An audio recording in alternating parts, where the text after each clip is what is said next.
NC Continental Prime begins in South Africa, where as clean-up operations continue in parts of South Africa affected by unrest. Last week, the death toll has risen to 337. The government announced the latest tally in a press conference held earlier today, where it confirmed that the deaths were not as a result of any new looting incidents.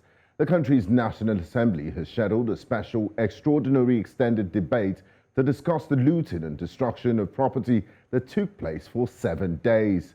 This will, however, only happen when Parliament opens in mid-August. Joining us live on NC Continental Prime this evening to unpack this further is South African journalist and editor Candice Bailey. Hi, good evening, Candice. Good evening, Benga. Thank you very much for joining us. Could you help us understand, if there's no new looting, what has really caused the death toll to increase so significantly? So as the acting minister in the presidency has said, what happened is that a lot of the deaths are related to last week's incidents, in the sense that people who were in hospital have now subsequently died. So no new incidents, but people, the 337 deaths that we are reporting, 278 are in KZN, 79 are in Gauteng, but it's all people who had been admitted to hospital with serious injuries and have now subsequently passed on as a result of those injuries. We do know that the police are investigating now more than 170 cases of murder in KZN, as well as 79 cases of murder in Gauteng. Now, Candice, the mop-up operations are continuing in areas where looting took place last week. Is there an updated assessment of the impact of last week's unrest? Indeed, the numbers are starting to come to the fore, Benga. The damage does run into the billions of rands in South Africa. What we are seeing is that the numbers that have been reported, more than 200 shopping malls have been attacked, have been looted and emptied out. In last week, we've seen more than 3,000 stores that have been affected, more than 90 pharmacies damaged, more than 1,400 ATMs. What the estimates are at this moment is that 1.5 billion rand in stock has been lost, 15 billion rand in property has been damaged, and more than 90,000 jobs have been affected, and that's in both in the informal sector and in the business sector. We do know that there's about 150,000 jobs that are at risk as a result of the incidents that have happened last week. So the numbers are pretty grim, pretty sad, and numbers for particularly the people in KZN.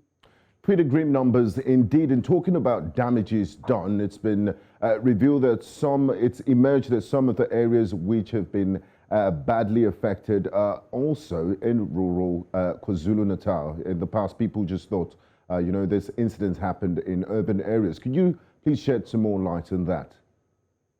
Now, for those people in the rural communities, it is quite a difficult situation that they're finding themselves under. So a lot of the footage that was seen internationally was that of the city center, was of the urban centers where lots of the shops and shopping malls and ATMs are.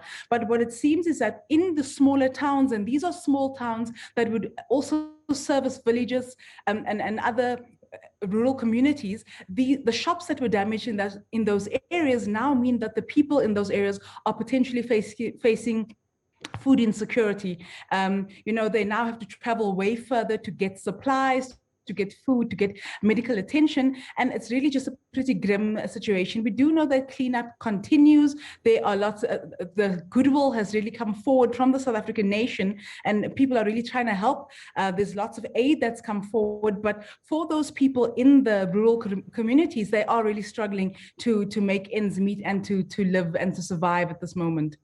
Now, finally, Candice, it's the calm after the storm, and it's time to assess the situation. It's time for accountability. Is anyone being held accountable?